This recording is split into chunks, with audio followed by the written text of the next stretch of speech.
Chers amis téléspectateurs de Détente Santé, nous vous saluons au nom du Seigneur Jésus-Christ. Je suis Bakoya Yas, des messages des derniers temps, un ministère interdénominationnel dont le but est de réveiller la sainteté qui dort au sein des assemblées chrétiennes et de préparer les saints dans l'urgence pour le retour imminent du Seigneur Jésus-Christ.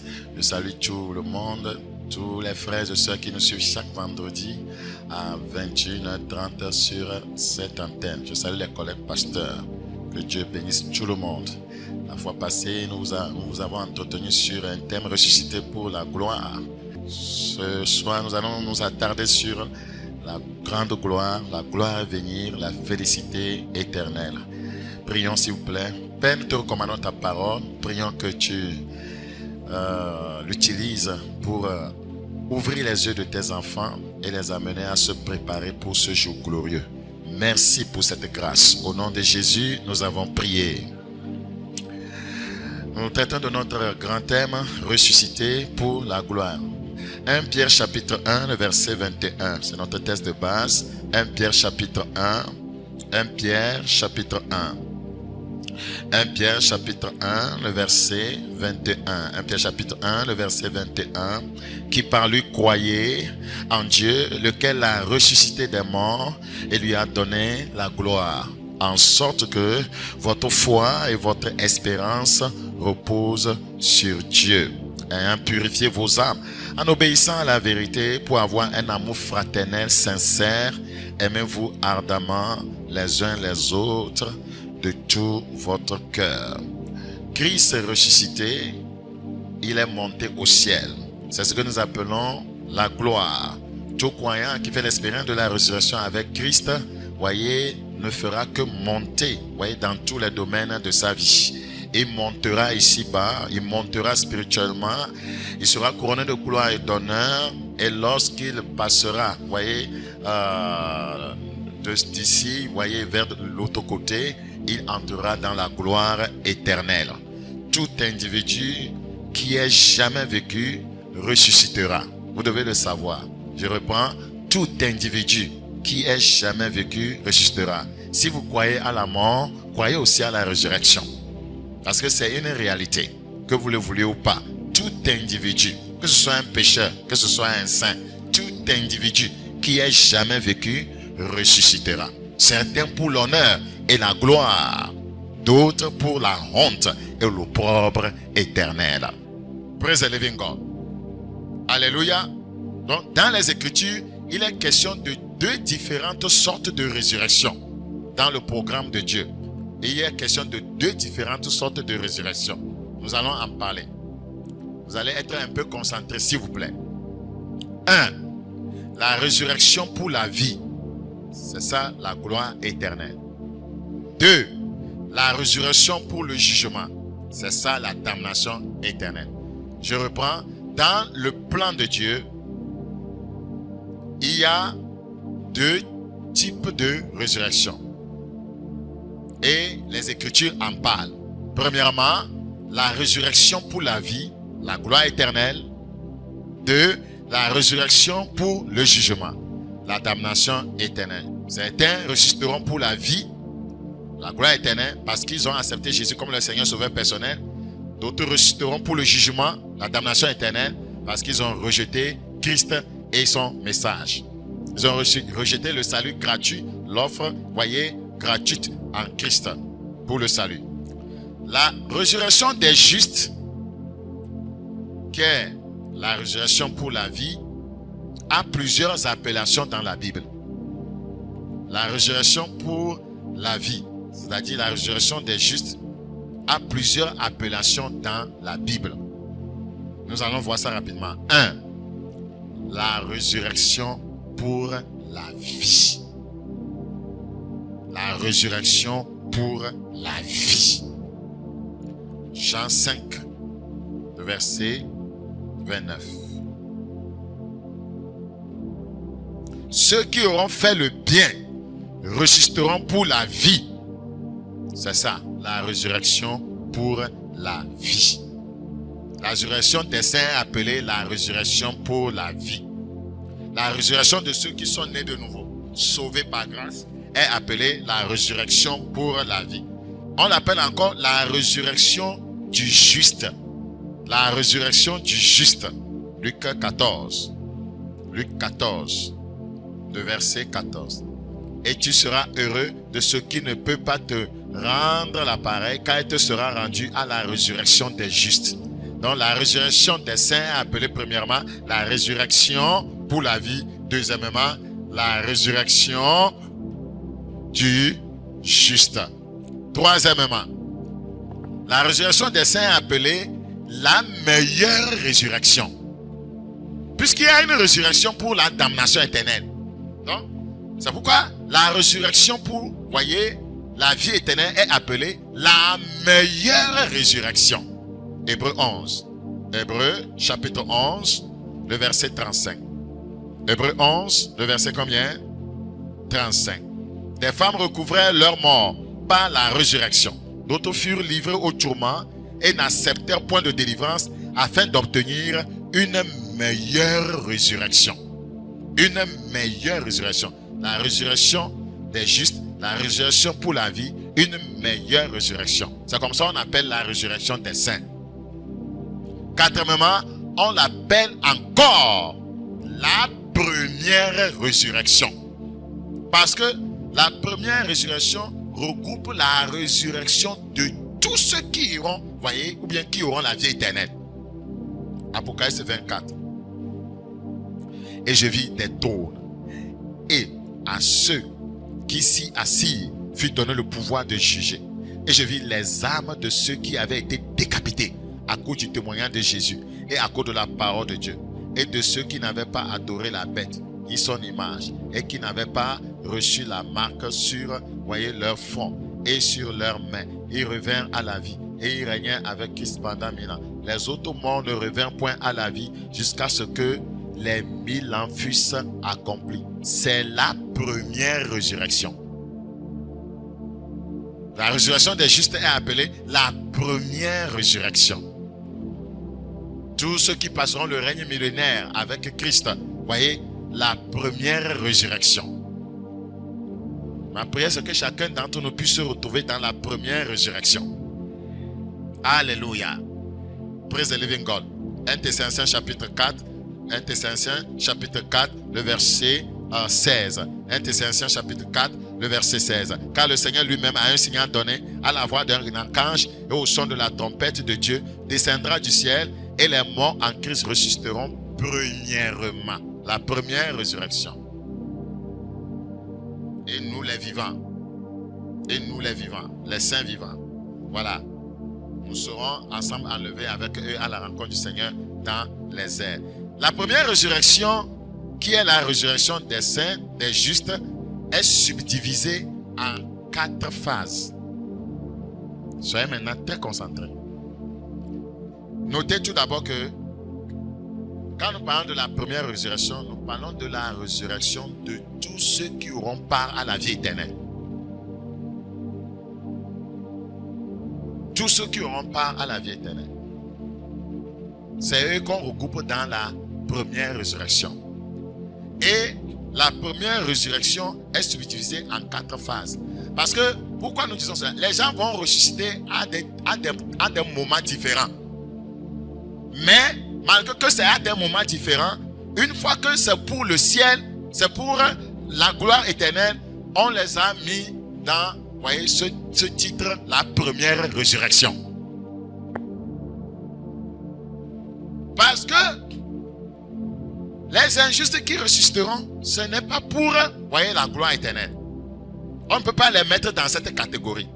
Donc, ceux qui sont dans la catégorie de la première résurrection, c'est tous ceux qui auront part à la vie éternelle.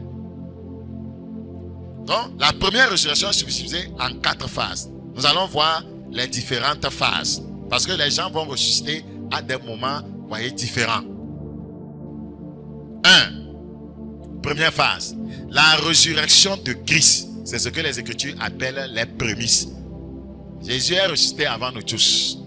Alléluia. Praise the living God. La résurrection de Christ, les prémices. 1 Corinthiens chapitre 15. 1 Corinthiens chapitre 15. 1 Corinthiens chapitre 15. 1 Corinthiens chapitre 15, le verset 3.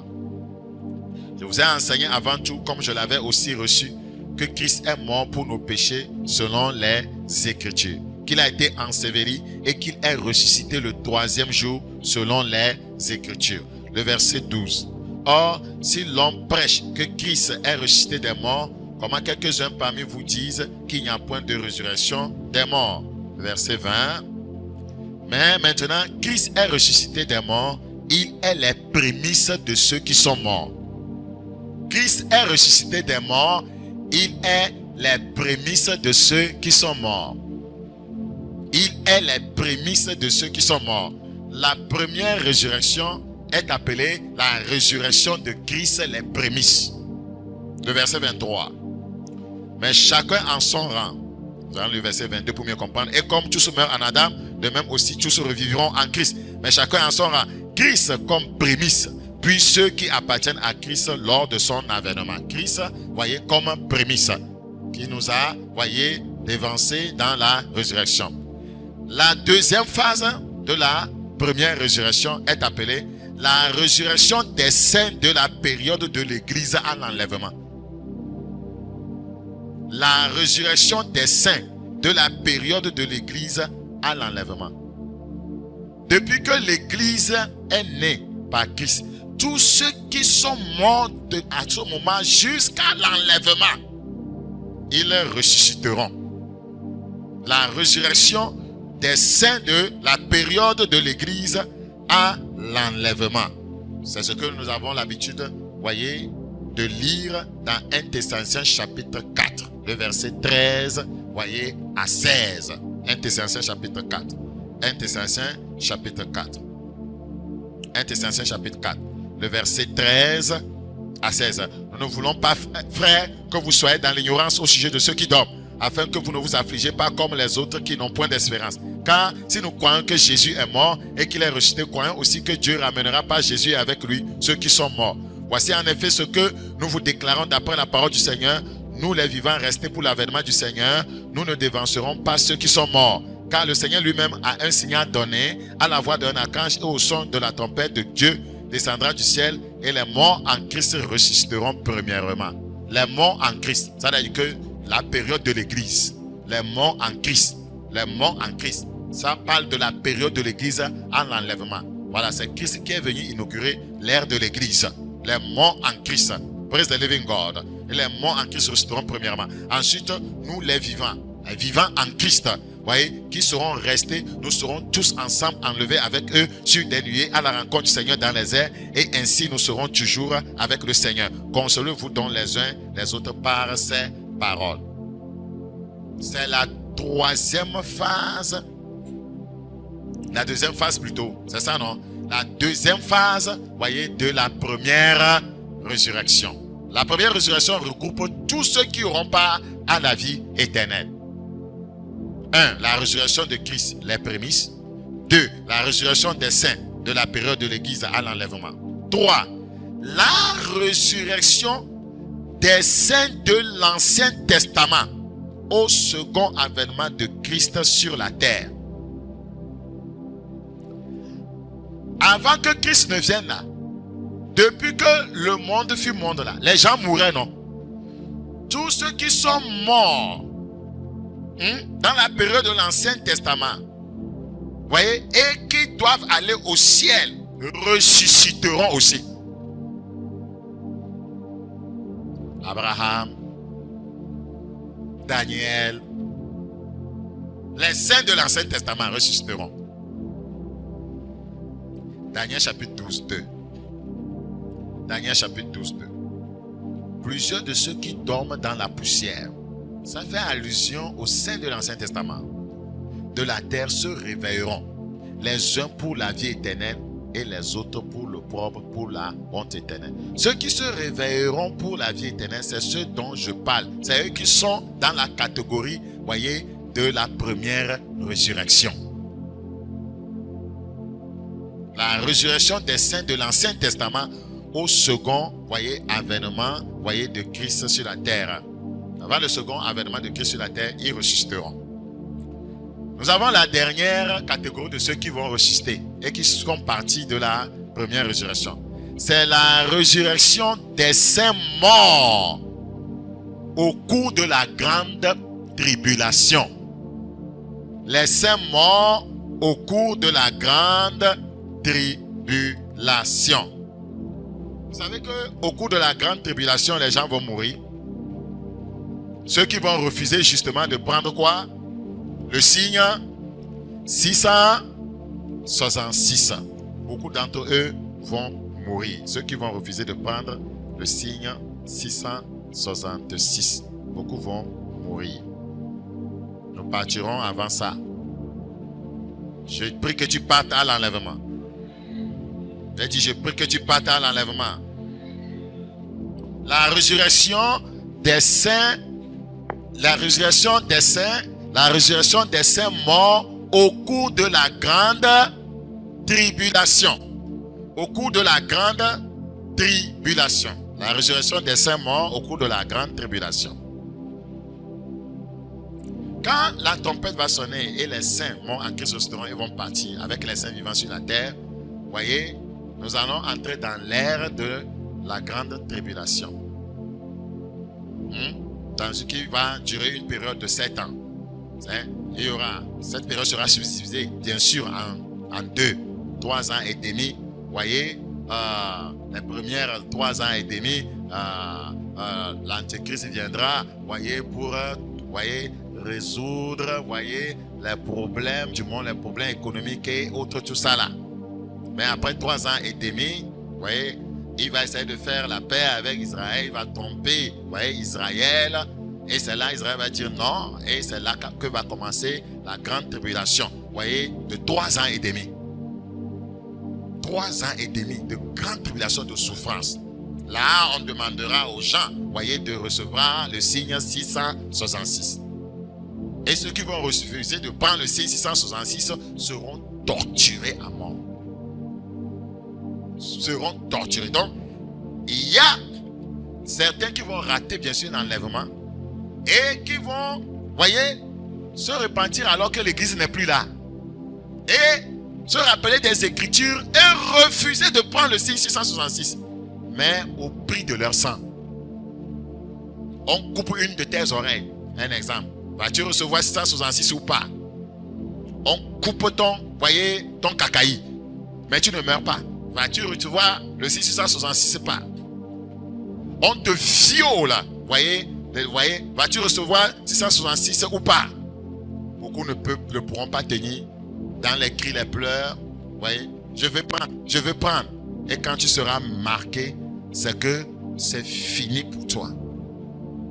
Tu iras en enfer éternel. Mais ceux qui vont résister dans cette période, refuser de prendre 666, souffrir, être torturés, jusqu'à en mourir, ils ressusciteront. Ils feront partir de la première résurrection. Mais ça ne va pas être facile. Parce que si aujourd'hui, personne ne prend un couteau pour te menacer en disant abandonne Christ, et toi-même tu l'abandonnes, tu es sûr que c'est quand on va prendre, voyez, couteau, une arme à feu sur toi, pense si ça sous-assis, tu vas dire que non, je ne vais pas prendre. Ce n'est pas sûr. Aujourd'hui, tu es libre, mais tu n'arrives pas à te donner à Christ, à faire sa volonté. C'est quand tu seras sous les menaces que tu le feras. Ce n'est pas possible. Est-ce qu'on peut prendre juste une lame et te couper, voyez, la peau, et ça ne te dira rien? Mais ce n'est pas ce qui va arriver. La Bible dit ce qui arrivera au cours de la grande tribulation ne s'est jamais produit dans le monde. Même au temps de Hitler là, on n'a jamais torturé les gens comme ça. Même, voyez, les États qui ont des moyens de torture les plus sophistiqués, voyez, n'auront jamais imaginé de telles tortures au cours de la grande tribulation sur des êtres humains. Donc, si la trompette sonne maintenant et toi et moi on rate l'enlèvement, frère, nous sommes foutus. Nous sommes perdus. Sans le 666, tu ne peux pas aller au boulot. Tu ne peux pas travailler. Tu ne peux pas nourrir ta famille. Regardez aujourd'hui. Pratiquement, on nous connaît tous dans la nation. Nos téléphones que nous prenons, nous sommes enregistrés. On nous connaît. Ceux qui vont venir prendre les règnes de nos nations seront pratiquement des démons. Et tout le monde doit se soumettre à toutes choses. Vous ne pouvez même pas fuir vous cacher. Il y a des satellites aujourd'hui partout. Vous ne pouvez même pas entrer dans un marché pour aller acheter quelque chose sans le 666. C'est pourquoi tous les marchés sont construits. Maintenant, on a mis comment des murailles tout autour des marchés. Les écoles, des murs tout autour des écoles aussi. Tes enfants n'iront plus à l'école. Tu ne peux pas avoir des soins de santé si tu n'as pas le 666. Tu ne peux pas payer dans une boutique. Si tu vas payer chez quelqu'un qui a 666, il appelle, vous voyez, les agents du diable et on te livre. Ton père qui a accepté 666 va te livrer. Ta mère qui a accepté 666 va te livrer. Tes enfants qui ont accepté 666 vont te livrer. C'est comme ça, ça va se passer. Le coup de la grande tribulation. La Bible l'appelle un temps d'angoisse pour Jacob. Un temps d'angoisse pour Jacob. Les croyants sont en train de s'amuser, ils ne savent pas ce qui leur attend. Mais ceux qui vont payer le prix du sang, être torturés, souffrir, malmenés, jusqu'à mourir dans leur sang, ils ressusciteront. Donc, les saints morts au cours de la grande tribulation ressusciteront. La Bible l'enseigne. Regardez, Apocalypse 20, le verset 4. Et je vis les trônes, et à ceux qui s'y assirent fut donné le pouvoir de juger. Et je vis les âmes de ceux qui avaient été décapités à cause du témoignage de Jésus et à cause de la parole de Dieu, et de ceux qui n'avaient pas adoré la bête ni son image. C'est au cours de la grande tribulation. Ceux qui n'avaient pas quoi? Adoré la bête et son image, et qui n'avaient pas reçu la marque sur leur front et sur leurs mains. C'est-à-dire qu'ils ont subi la grande tribulation, ils ont résisté. Ils reviennent à la vie, ils vont ressusciter. Et ils régnaient avec Christ pendant 1000 ans. Avec les autres, bien sûr, dont on a déjà parlé. Les gens seront décapités. Est-ce que nous pourrons tenir si nous ratons l'enlèvement? Pour vous dire la vérité, moi je ne peux pas tenir. Voilà, je ne peux pas tenir. Regardez comment nous sommes au Togo ces derniers temps. Vous voyez comment il n'y a pas le courant. Nous souffrons de la chaleur. Et tu peux subir la grande tribulation où on va te mettre dans une vraie prison. Il n'y a pas ventilo.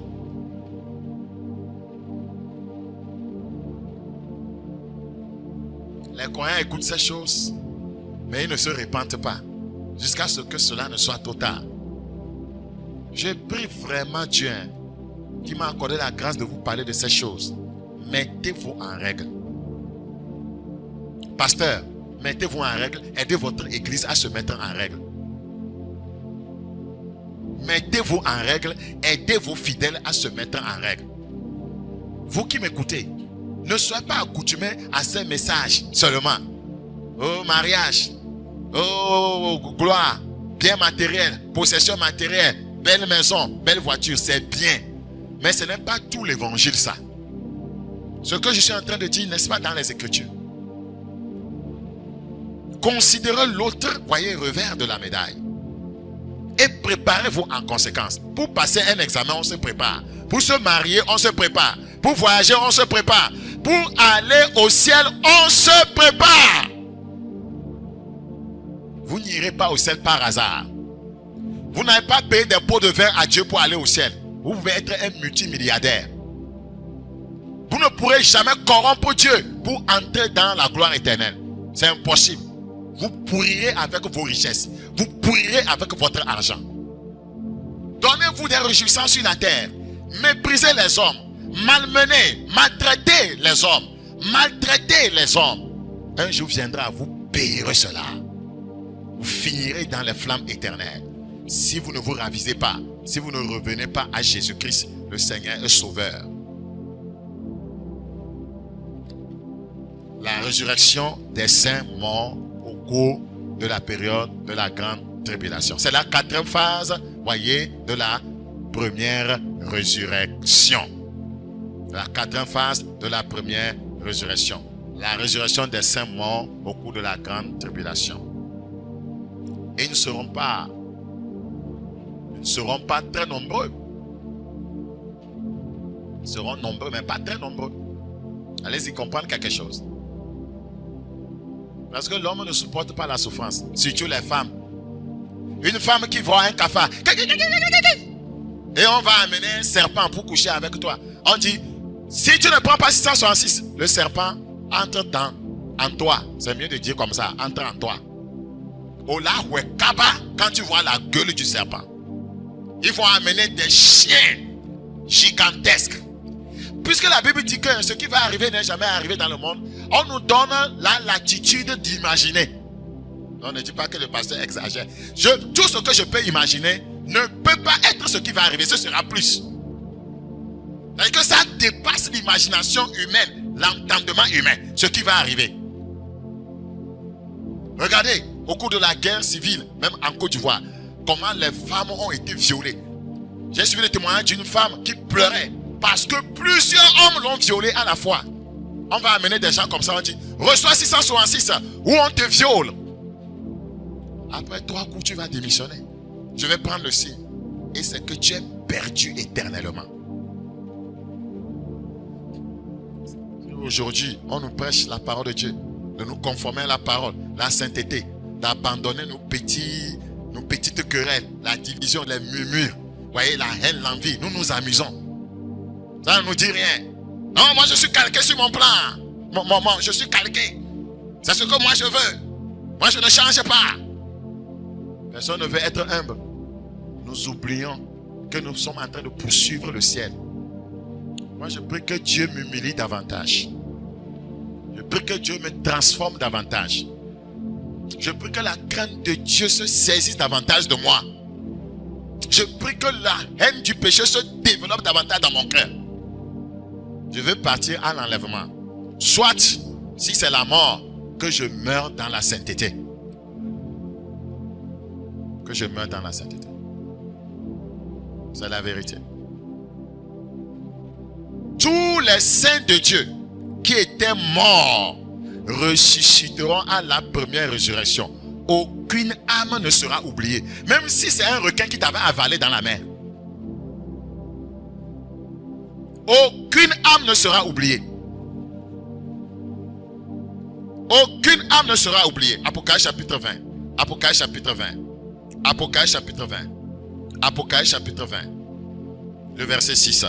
Heureux et saints ceux qui ont part à la première résurrection. Vous savez pourquoi on a dit ça? Heureux. Si vous ratez la première résurrection dont nous venons de parler, c'est que vous êtes perdus. Heureux et saints ceux qui ont part à la première résurrection. La seconde mort n'a point de pouvoir sur eux. C'est ok. Ils n'iront pas, voyez, dans les temps ardents de feu et de souffle qui est la seconde mort. Mais ils seront sacrificateurs de Dieu et de Christ et ils régneront avec lui pendant 1000 ans. Maintenant, parlons de la seconde résurrection. Nous venons de parler de la première résurrection qui englobe tous les saints de Dieu qui ressusciteront pour la vie éternelle. Et cette première résurrection est subdivisée en 4 phases dont nous venons de vous parler. En 4 phases. La résurrection de Jésus-Christ, les prémices. La résurrection des saints de la période de l'Église jusqu'à l'enlèvement. La résurrection, voyez, des saints, voyez, morts depuis l'Ancien Testament. Voyez, jusqu'à la période du retour de Christ, voyez, second retour, eux ils vont revenir à la vie. La résurrection des saints morts au cours de la grande tribulation. Tout ceci est appelé la première résurrection. La Bible dit heureux et saints ces gens-là, car la seconde mort n'aura pas de pouvoir sur eux. Maintenant, il y a des gens qui vont ressusciter, voyez, et leur résurrection est appelée la seconde résurrection. Il s'agit des pécheurs. Depuis là, nous parlons des saints. Maintenant, les pécheurs, la résurrection des pécheurs. La seconde résurrection fait aussi partie du programme de Dieu, mais elle est en rapport avec les pécheurs. les pécheurs, les voleurs, les menteurs, les fornicateurs, les adultères, les meurtriers, les pornographes, ceux qui gardent rancune, les escrocs, les faux enseignants, les faux pasteurs, les sorciers, les sorcières, ceux qui vivent en copinage, en concubinage et qui sont morts dedans, ceux qui n'ont jamais payé la dot de leur femme et qui sont morts dedans. Ils ressusciteront.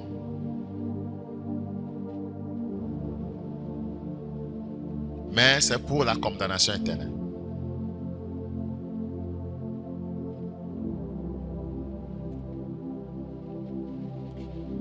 C'est pourquoi nous ne devons pas être comptés parmi les pécheurs. Vous savez, les frères qui nous ont dévancés, qui ne sont plus sur cette terre, mais qui sont morts dans le péché, quand la tempête va sonner, ils ne vont pas ressusciter. Eux, ils vont attendre cette période dont je vais vous parler tout à l'heure, la seconde résurrection. Si le péché était dans leur vie, la seconde résurrection. Mourir dans le péché, ce n'est pas mourir en Christ. La seconde résurrection fait partie du programme de Dieu, comme je le disais. Mais elle est en rapport avec les pécheurs morts. Une période de 1000 ans sépare la première résurrection de la seconde, voyez, de la seconde. Apocalypse chapitre 20, le verset 5. Apocalypse chapitre 20, le verset 5. Ça veut dire que ces gens-là vont simplement revenir à la vie ressuscitée après les 1000 ans. Apocalypse chapitre 25. 1000 ans, nous allons passer avec Christ dans le règne millénaire. Apocalypse 20, le verset 5. Les autres morts ne revinrent point à la vie jusqu'à ce que les 1000 ans fussent accomplis. Il s'agit des pécheurs. Ils ne sont pas revenus à la vie. Les autres morts ne revinrent pas à la vie. Les autres morts, ceux qui sont morts dans le péché, les autres morts sont morts dans le mensonge, dans l'arrogance, dans l'orgueil. Les autres morts ne revinrent pas à la vie jusqu'à ce que les 1000 ans fussent accomplis. C'est la première résurrection.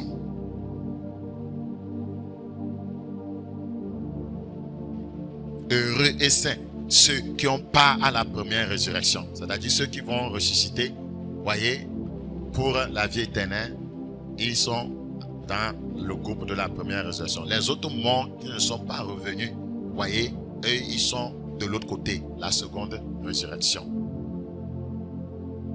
Que Dieu nous fasse grâce. Verset 7, s'il vous plaît. Quand les 1000 ans seront accomplis, Satan sera relâché de sa prison. Et il sortira pour séduire les nations qui sont aux quatre coins de la terre, Gog et Magog, afin de les rassembler pour la guerre. Leur nombre est comme le sable de la mer. Et ils montèrent sur la surface de la terre et y investirent le camp des saints et la ville bien-aimée. Mais un feu descendit du ciel et les dévora. Et le diable qui les séduisait fut jeté dans les temps de feu et de soufre, où sont la bête et le faux prophète. Et ils seront tourmentés jour et nuit au siècle des siècles. Puis je vis un grand trône blanc et celui qui était assis au-dessus. Je vous laisse, j'ai déjà lu ce passage. La terre et le ciel s'enfuirent devant sa face. Il ne fut plus trouvé de place pour eux. Et je vis les morts, les grands et les petits. C'est ici on va parler de ceux qui sont morts sans Christ. Qui se tenaient devant le trône. Des livres furent ouverts et un autre livre fut ouvert, celui qui est le livre de vie. Et les morts furent jugés selon leurs œuvres d'après ce qu'il était écrit dans ces livres. Spécialement les morts, voyez, dans le péché.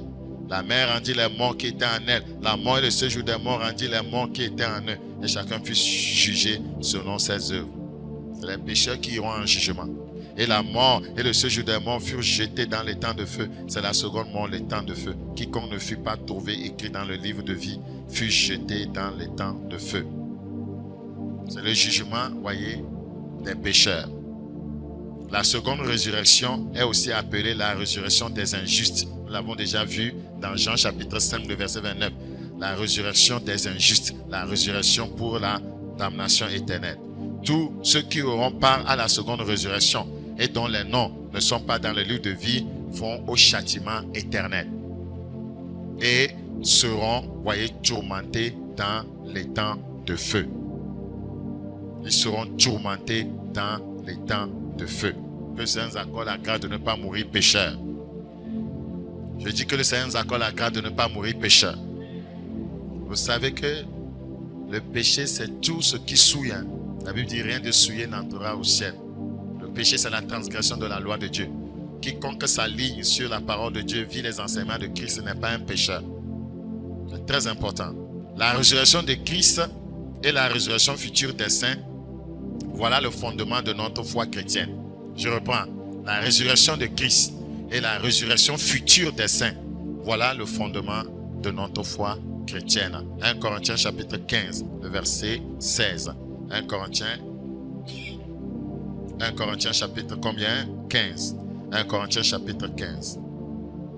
Le verset 16. 1 Corinthiens 15, 16. Car si les morts ne ressuscitent pas, ne ressuscitent point, Christ non plus n'est pas ressuscité. Et si Christ n'est pas ressuscité, votre foi est vaine. Vous êtes encore dans le péché. C'est pourquoi je suis en train de vous dire que la résurrection de Christ et la résurrection des saints, voilà le fondement. Vous voyez, la résurrection future des saints, voilà le fondement de notre foi chrétienne. Et par conséquent, aussi ceux qui sont morts en Christ sont perdus. Si c'est dans cette vie seulement que nous espérons en Christ, nous sommes les plus malheureux de tous les hommes. Voilà le problème avec l'Église. Disez avec moi le verset 6. C'est important. Nous ne nous amusons pas. Si c'est dans cette vie seulement que nous espérons en Christ, c'est l'erreur de la chrétienté. C'est dans ce monde seulement que les gens espèrent en Christ. À cause de cela qu'ils vont à l'église. Qui cherchent des camps de prière. Compris pour que je tienne un enfant. Compris pour que je me marie. Compris pour que je m'achète des terrains. Compris pour que je sois guéri. Compris pour tout ce qui concerne ce monde. Si c'est dans cette vie seulement que nous espérons en Christ, nous sommes les plus malheureux de tous les hommes. Nous devons penser à notre éternité et préparer cette éternité. Mais maintenant, Christ est ressuscité des morts. Il est les prémices de ceux qui sont morts. Le message de la résurrection est tellement capital que les détracteurs de Christ ont essayé de l'étouffer. De même, aujourd'hui encore, le diable ne veut pas qu'on enseigne de telles choses dans nos assemblées. Ce message que vous êtes en train d'écouter, le diable ne veut pas qu'on l'enseigne. Parce que ça va amener des gens à se préparer pour éviter, voyez, la damnation éternelle. Regardez dans Matthieu chapitre 28. Matthieu chapitre 28. Matthieu chapitre 28. Matthieu chapitre 28. Les gens parlent de la Pâque, la fête de Pâques. Ils ne comprennent rien. Vous les verrez dans les cabarets, dans les boîtes de nuit. Voyez, vous verrez les jeunes femmes en mini-jupe, voyez, qui vont décalquer leur sexe, voyez, en marchant, le sexe pointé en avant. Jésus-Christ est ressuscité. Mais ça n'a pas de sens. Jésus n'est pas, voyez, ce n'est pas pour le nakenize qu'il est ressuscité. Il n'est pas ressuscité pour que tu nakenises dans l'immoralité. Non. C'est pourquoi tu cesses de faire ça. C'est dommage. Vous allez voir même les sorciers dans les cabarets.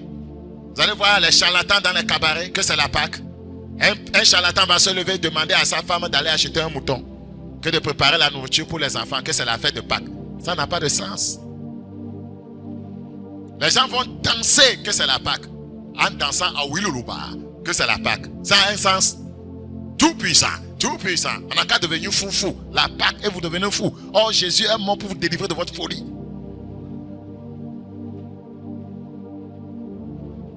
Ce n'est pas normal. Vous trouvez ça normal? Matthieu 28, Matthieu chapitre 28. Matthieu chapitre 28, le verset 5. Mais l'ange prit la parole et dit aux femmes, pour vous ne craignez pas, car je sais que vous cherchez Jésus qui a été crucifié. Il n'est point ici, il est ressuscité. Alléluia. Comme il avait dit, venez, voyez le lieu où il était couché. Et allez promptement dire à ses disciples qu'il est ressuscité des morts. Et voici, il vous précède en Galilée. C'est là que vous le verrez. Voici, je vous l'ai dit. Elle s'éloignait promptement du sépulcre avec crainte et avec une grande joie. Et elle courut porter la nouvelle aux disciples. La résurrection de Christ doit nous donner la joie. Parce que nous serons enfin, voyez, libres du péché. Et nous mènerons enfin une nouvelle vie. Et voici, Jésus vint à leur rencontre et dit, je vous salue. Elle s'approchait pour saisir ses pieds. Et elles se prosternèrent devant lui. Alors Jésus leur dit, ne craignez pas. allez dire à mes frères de se rendre en Galilée. C'est là qu'ils me verront. Pendant, voyez, qu'elle était en chemin, quelques hommes de la garde entrèrent dans la ville et annoncèrent aux principaux sacrificateurs tout ce qui était arrivé. Ceux-ci, après être assemblés avec les anciens et avoir tenu conseil, donnèrent aux soldats une forte somme d'argent. Prenez l'argent pour camoufler sa résurrection. C'est le diable qui était en train de poser cet acte-là de façon désespérée. Parce que le diable n'aime pas le message de la résurrection. Parce que c'est le fondement de la foi chrétienne. Une forte somme d'argent a été donnée aux soldats en disant, dites, ces disciples sont venus de nuit le dérober pendant que nous dormions. C'est quel soldat ça? On dit de garder les gens, toi tu dis que tu dormais. Et si le gouverneur l'apprend, nous l'apaiserons et nous vous ferons, ou nous vous tirerons de peine. Les soldats prirent l'argent et suivirent les instructions qui leur furent données. Et ce bruit s'est répandu parmi les Juifs jusqu'à ce jour. Ils ont répandu le bruit comme quoi Jésus n'est pas sorti du tombeau, Jésus n'est pas ressuscité. Ce sont les disciples qui sont venus, ouais, ils l'ont déterré et l'ont amené. Pour qu'on dise que Christ n'est pas ressuscité, donc notre foi est vaine. Alors que Christ est ressuscité. La résurrection de Christ est le fondement de notre foi.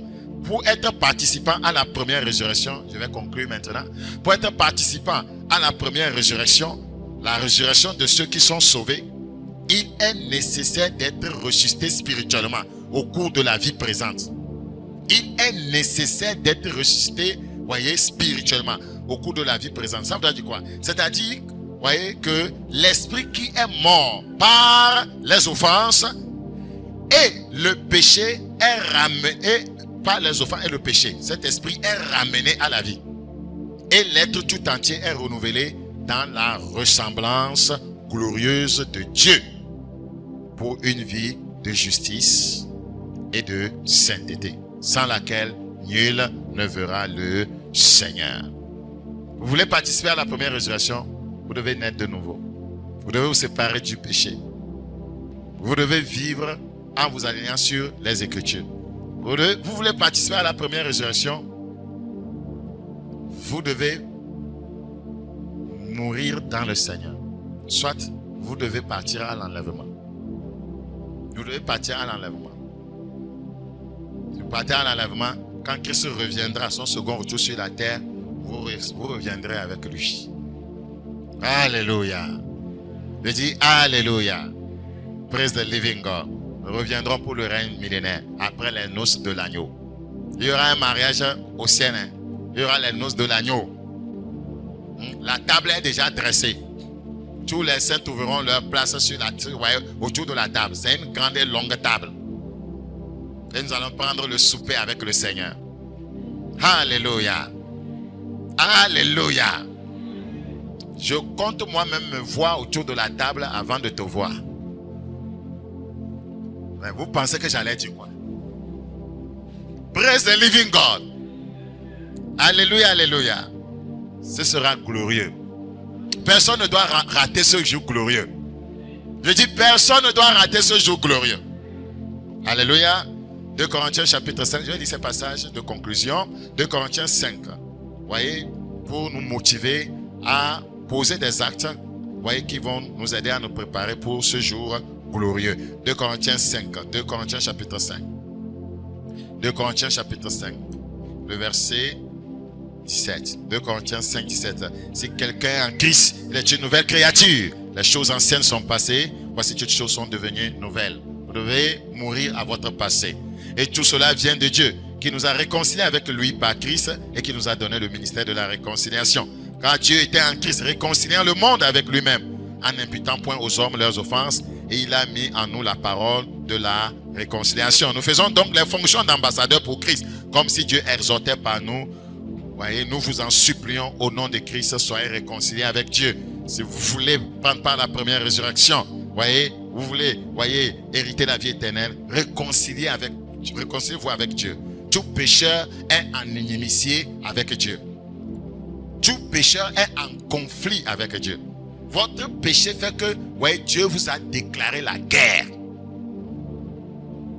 Vous devez, voyez, opter pour le cesser le feu. En péchant, vous tirez sur Dieu.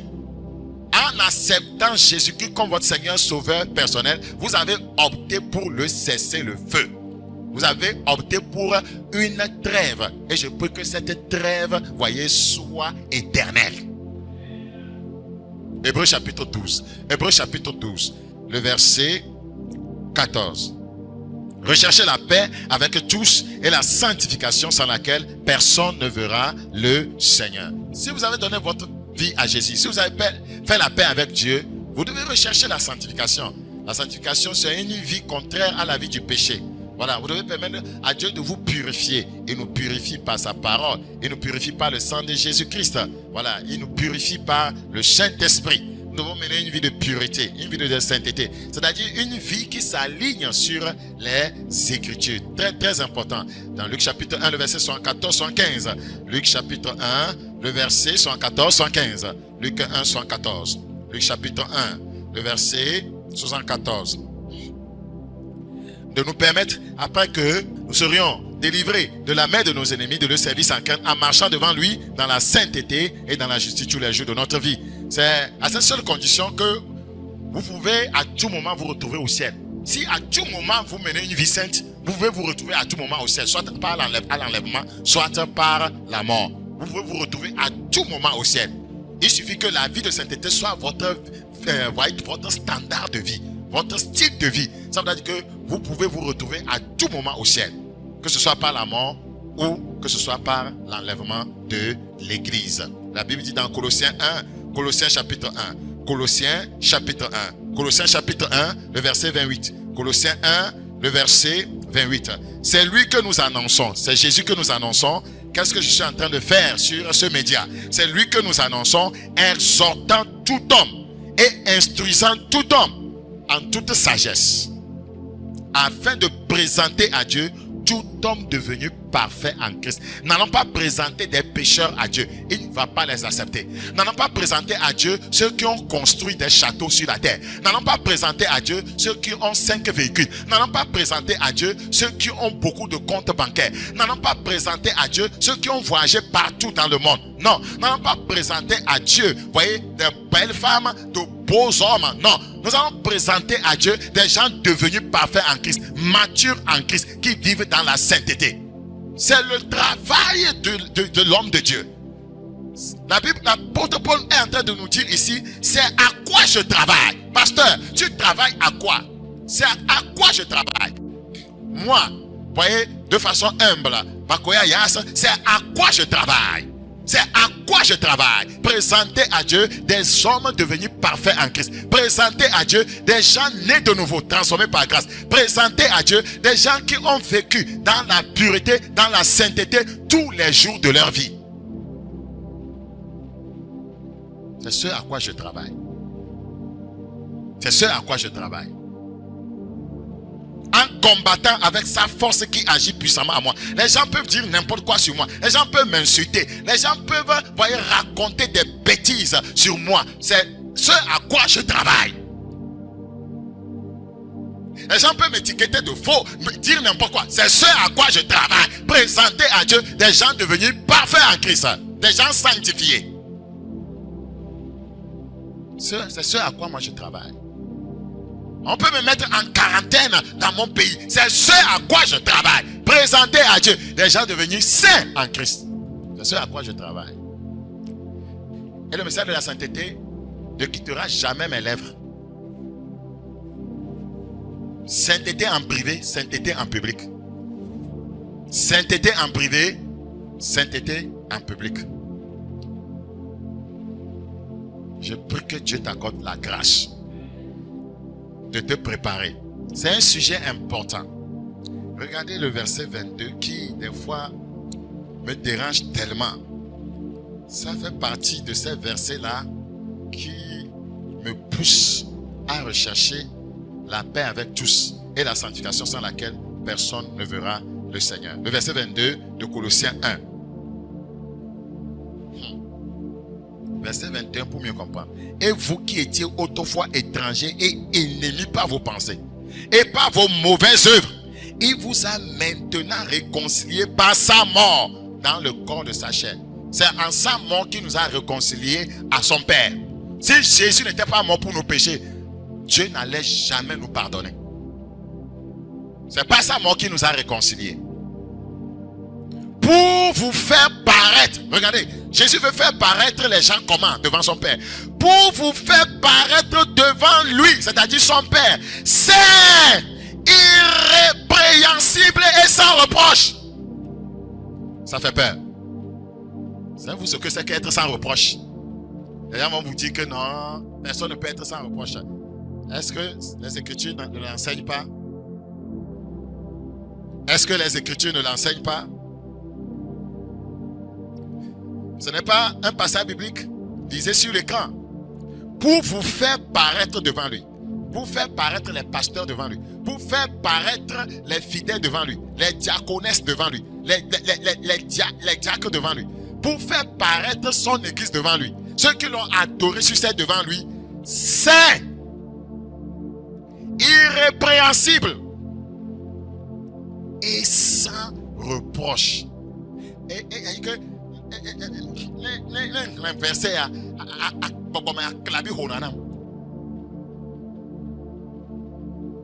puisque c'est ce qu'il faut pour être candidat à la première résurrection. Sans reproche. C'est pourquoi Paul est en train de dire, si du moins vous demeurez fondé et inébranlable dans la foi, inébranlable dans la foi, que quelque chose ne t'amène à rétrograder, hein, sans vous détourner de l'espérance de l'évangile que vous avez entendu, qui a été prêché à toutes les créatures sous le ciel, et dont moi, Paul, j'ai été fait ministre. Je me réjouis maintenant dans mes souffrances pour vous. Et ce qui manque aux souffrances de Christ, je l'achève à ma chair pour son corps qui est l'église. Nous sommes prêts à souffrir pour l'église, pour le corps, afin que les gens soient préparés pour le ciel. 1 Timothée chapitre 6, le verset 14.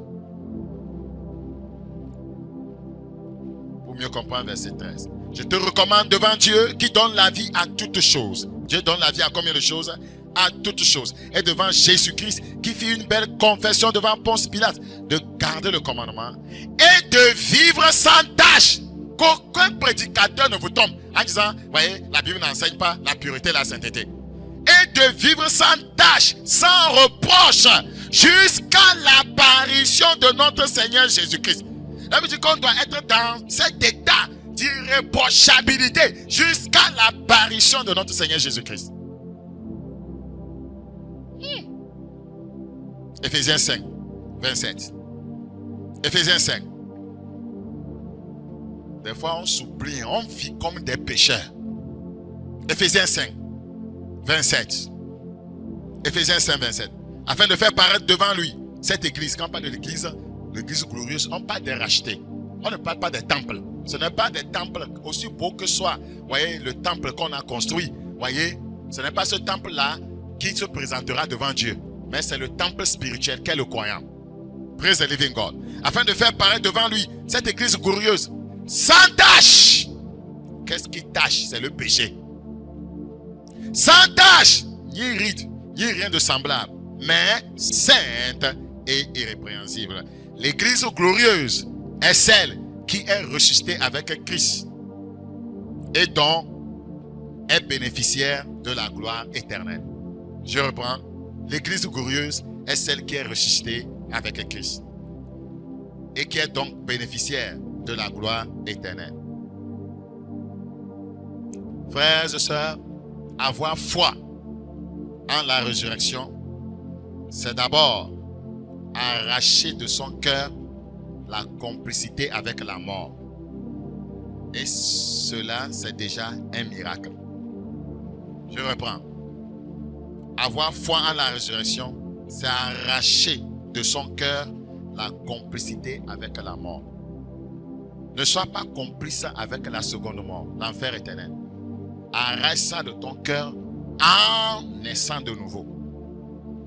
C'est pourquoi je dis, avoir foi en la résurrection, c'est d'abord en la résurrection pour la vie éternelle. Il faut être précis. Avoir foi en la résurrection pour la vie éternelle, c'est d'abord arracher de son cœur la complicité avec la mort. C'est très important. Et si tu peux faire ça, ce sera déjà un grand miracle. Un grand miracle.